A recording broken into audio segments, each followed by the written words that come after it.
January 1945, Luxembourg City.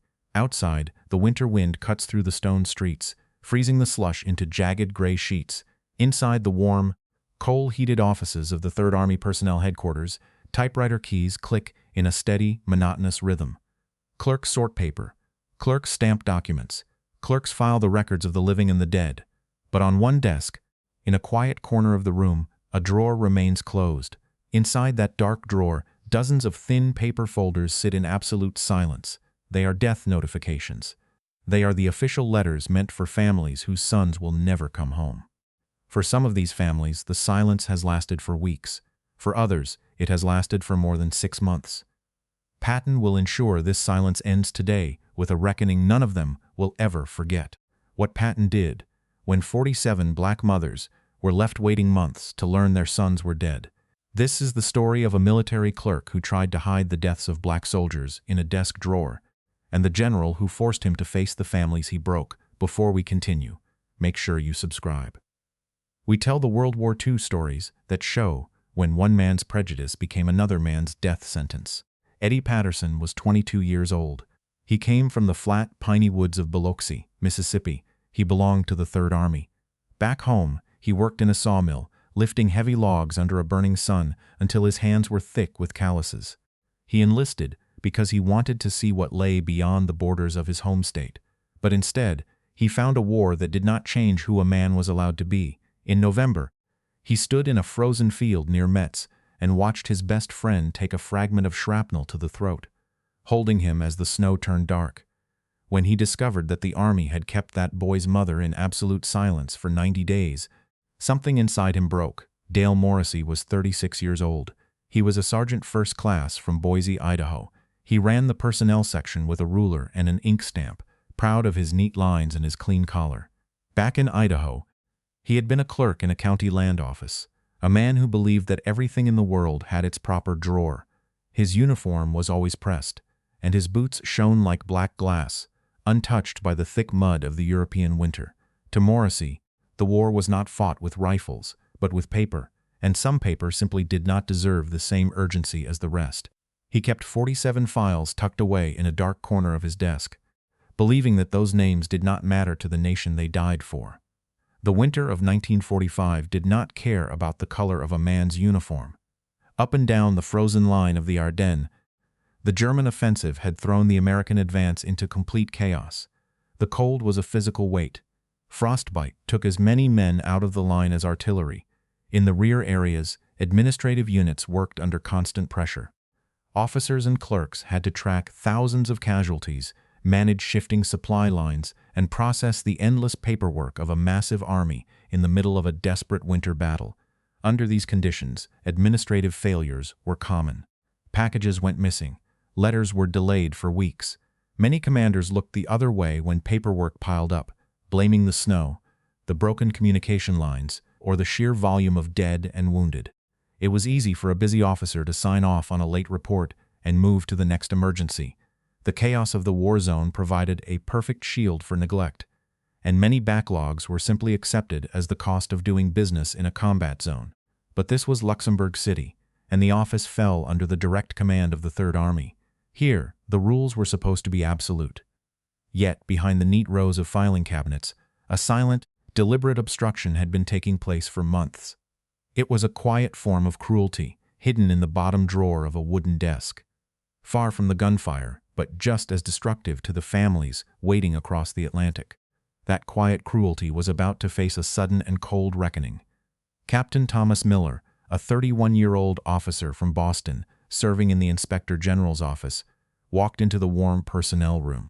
He carried a small leather folder under his arm. Sergeant First Class Dale Morrissey did not stand up. He kept his pen moving across a clean white sheet of paper on his desk. Miller cleared his throat. Morrissey looked up slowly. He did not salute. He simply rested his hands on his desk.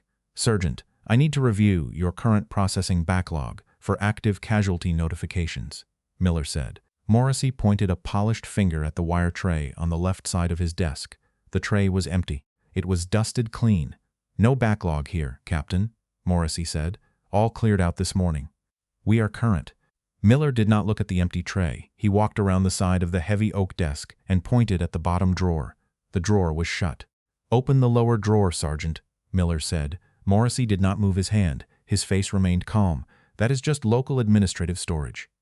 "Captain," Morrissey said, "loose papers, scrap sheets, nothing that concerns your office." Miller reached down and tapped the brass handle of the drawer with his knuckle. "Open it, Sergeant," Miller said. "That is a direct order." Morrissey sighed. He pulled the drawer open. Inside sat a thick stack of manila folders. The top folder was marked with a large letter C in red pencil. Miller reached in and pulled the entire stack out. He dropped them onto the clean blotter. The heavy folders made a dull thud. He flipped the first one open. It contained the death record of a private from the 76th Tank Battalion. The date of death was October 12th. The notification form was completely blank. "What is this, Sergeant?" Miller asked. "Those are pending files, Captain," Morrissey said. He leaned back in his wooden chair. He crossed his legs. "We process them when time allows." Miller flipped through the stack. He counted the red marks. He counted the names. "There are 47 files here, Sergeant," Miller said. "Some of these men died last June during the Normandy breakout. Their families have heard nothing. Why are these not sent?" Morrissey looked at the folders. He did not blink. "Those are colored files, Captain," Morrissey said. His voice was flat. "The families back home in those rural towns do not expect the same level of speed. Half of them cannot even read the letters we send. It is a waste of government paper to rush these through when we have real fighting men to account for first." Miller stared at the clerk. The room was silent. "These are soldiers of the United States Army." "Sergeant," Miller said. Morrissey laughed. It was a short, dry sound. "They are laborers in uniform, Captain," Morrissey said. "They do not feel grief the way our people do. It does not hurt them to wait. My priority goes to the families who actually sacrificed for this country." Miller closed the folder. His fingers were white. "You will remain at your desk, Sergeant," Miller said. "Do not touch those files." The report reached Patton within the hour. Patton's jeep pulled up to the personnel office building in Luxembourg City. The engine rumbled in the cold air. The 4 stars on his helmet glinted under the gray sky. He stepped out of the vehicle, his ivory revolvers resting against his hips. He did not wait for his driver. He walked through the front doors of the building alone. The busy clerks in the outer office stopped typing. The room went silent. Patton did not look at them. He walked straight toward the back office where Morrissey sat. The general stepped through the doorway. Morrissey stood up quickly. He saluted. His face was pale. "Sit down," Sergeant Patton said. His voice was quiet, but it carried across the quiet room. Morrissey sat. Patton walked to the desk. He looked at the stack of 47 folders. He did not touch them. "Are these the files?" Patton asked. "Yes, General," Morrissey said. "How long has the oldest file been in this drawer?" Patton asked. "Since June, General," Morrissey said. "And why are they in this drawer?" Patton asked. "They are pending administrative review, General," Morrissey said. "We had a backlog in the department." Patton leaned down. He rested his gloved hands on the edge of the desk. His face was inches from the clerk. "You told Captain Miller that these families do not feel grief the way our people do." Patton said. "You told him they do not expect speed. Is that your official administrative review?" Morrissey swallowed. He looked at the folders, then back at Patton. "I was prioritizing the combat units, General," Morrissey said. "The colored troops are mostly logistics. I had to focus on the frontline families first.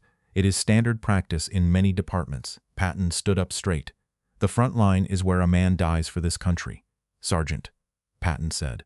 "A bullet does not ask for a man's pedigree before it tears through his chest. When a soldier falls in my army, he is a soldier of the United States. His mother receives her star. She receives her letter. She receives her flag." Patton tapped the top folder. "These 47 men died wearing our uniform," Patton said. "Their mothers have spent months looking down the road, wondering why the mail does not arrive. They wonder if their sons are cold. They wonder if they are hungry. They do not know their boys are already in the dirt because you decided their sorrow was not worth a 3-cent stamp." Morrissey opened his mouth to speak. Patton raised one finger. Morrissey went silent. "2 options. Sergeant, pick one in the next 10 seconds. Either you type every single one of these 47 letters yourself by nightfall, or you face a general court-martial for willful neglect of duty." Morrissey reached for the black typewriter on his desk. His fingers trembled As he rolled a clean sheet of white paper into the carriage, he began to type. Patton stood over him. He did not move. He watched the keys strike the paper. Within minutes, the sounds of the typewriter filled the quiet office. Outside the door, a dozen clerks stood in the hallway, watching through the glass partition. Nobody spoke. Nobody moved. By 5 o'clock in the afternoon, the stack of 47 letters was finished. Every single letter bore the official seal. Every single envelope was addressed to a mother waiting in a small southern town. Patton took the heavy stack of papers. He sat at Morrissey's desk, pulled out his pen, and signed his own name at the bottom of every page. He looked at the clerk, who sat sweating in his chair. "The letters are done," Patton said. "Now, your new assignment begins." Eddie Patterson returned to Biloxi, Mississippi in late 1945 with a heavy chest and a Bronze Star. He worked 38 years at the local lumber yard, married his childhood sweetheart, and raised 3 children. Every year on the anniversary of the crossing of the Our River, he drove to Greenville to sit on the porch with Mrs. Dorothy Simmons. He never spoke of the war to his neighbors, but he kept a carbon copy of the letters George Patton signed in his top dresser drawer until his death in 1989. Dale Morrissey did not return to Idaho with honor. He spent 18 months in a military prison in France before receiving a bad conduct discharge in late 1946. He lived the rest of his life in Spokane, Washington, working as a night watchman for a shipping company. He died alone in 1974, leaving behind no family and a trunk filled with old unit rosters that he had marked with neat red check marks. General George Patton never mentioned the 47 letters in his personal diaries.